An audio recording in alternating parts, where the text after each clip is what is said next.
அந்த சப்ஜெக்ட் வந்து you may get affected.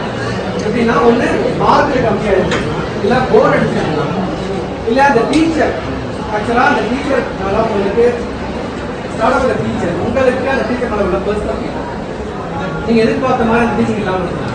இந்த மாதிரி ரீசன்ஸ் இல்லை உங்கள் ஃப்ரெண்ட்ஸு பேரண்ட்ஸ் வந்து இதில் வந்து இது வராது, இந்த சப்ஜெக்ட் வந்து நம்ம வீக்கு, இல்லைன்னா நம்மளே எனக்கு இந்த மேலாம் வந்து இதில் பாஸ் ஆகிறதே கஷ்டம்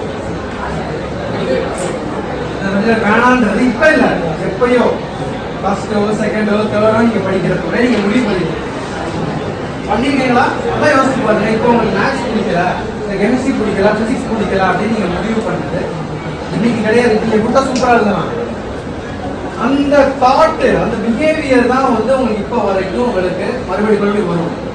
இப்போ என்ன ஆகுதுன்னா ஃபர்ஸ்ட் கொஸ்டின் கேட்குறீங்க, இதை மட்டும் நல்லா புரிஞ்சுக்கங்க. இதை வந்து ஒரு நம்ம பிரெயின் அந்த அளவுக்கு நம்ம ஃபுல் பண்ணிக்கணும். இது உங்களோட மார்க்குக்காகவோ இல்லை உங்களோட இதுக்காக நான் பேசல, லைஃப் லாங் இப்போ தான் நம்ம பிரெயினே ஃபங்க்ஷன் ஆகிடுச்சு.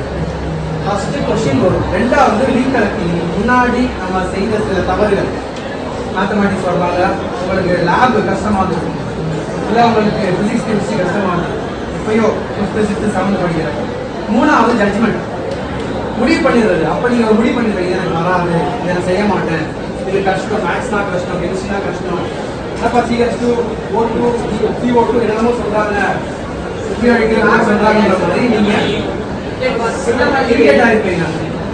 ஸோ அந்த ஜட்ஜ்மெண்ட். நாலாவது நீங்கள் என்னைக்கோ நீங்கள் பண்ண ஒரு தவறு, என்னைக்கோ நீங்கள் ஒன்று you may get affected with people, உங்களை சுற்றி உள்ளவர்கள் உங்களை வந்து இன்ஃப்ளூயன்ஸ் பண்ணியிருப்பாங்க, இல்லை நீங்களே உங்கள் மைண்டை ப்ரோக்ராம் பண்ணியிருப்பாங்க, எனக்கு இது வராதுன்றத முடிவு பண்ணியிருக்கேன். ஃபைனலாக எப்போ அஃபெக்ட் ஆகுங்கன்னா நீங்கள் எக்ஸாம் எழுதுகிற ஓவர்,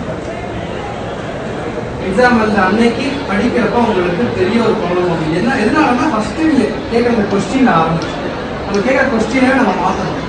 பட் ஆஸ்கிங் கொஸ்டின் எடுத்த உடனே இதை வந்து எனக்கு வராது, அப்போ ரீகலெக்டிங் போகணும்.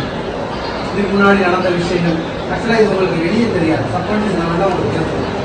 அதுக்கப்புறம் மூணாவது வந்து ஜட்ஜ்மெண்ட், ஓகே வராது, அப்போ வரதான் தூக்கம், நீங்கள் கேட்குற தூக்கமாக இருக்கட்டும், அந்த போரிங்காக இருக்கட்டும். பட் இப்போ நீங்கள் ஃப்ரெஷ் மைண்டோட இந்த தாட்ஸ் இல்லாமல் நீங்கள் பண்ணுறவங்க, பட் அட்லீஸ்ட் யூ கேன் அண்டர்ஸ்டாண்ட்னா 12th அதுக்கப்புறம் நீங்கள் காலேஜ் போவீங்க, அப்போ உங்களுக்கு வந்து இந்த மாதிரி சிலபஸ்லாம் வரும், ப்ராக்டிக்கல் தியரிலாம் பண்ணுவீங்க. அப்போ you want to go, you have to score good in your career and your ஜாப்ன்றப்ப நீங்கள் இப்போ இருந்தே நம்ம இந்த பிரெயின் ஃபங்க்ஷனை மட்டும் பார்க்கலாம். முழுக்க காரணம் இதுதான், நான் பார்க்குற எதுவுமே கிடையாது. நீங்கள் வந்து வீக்கு யார் உங்களுக்கு, நான் வீக்கு சார், நான் தெளிவுபடுறேன், நான் வீக்கு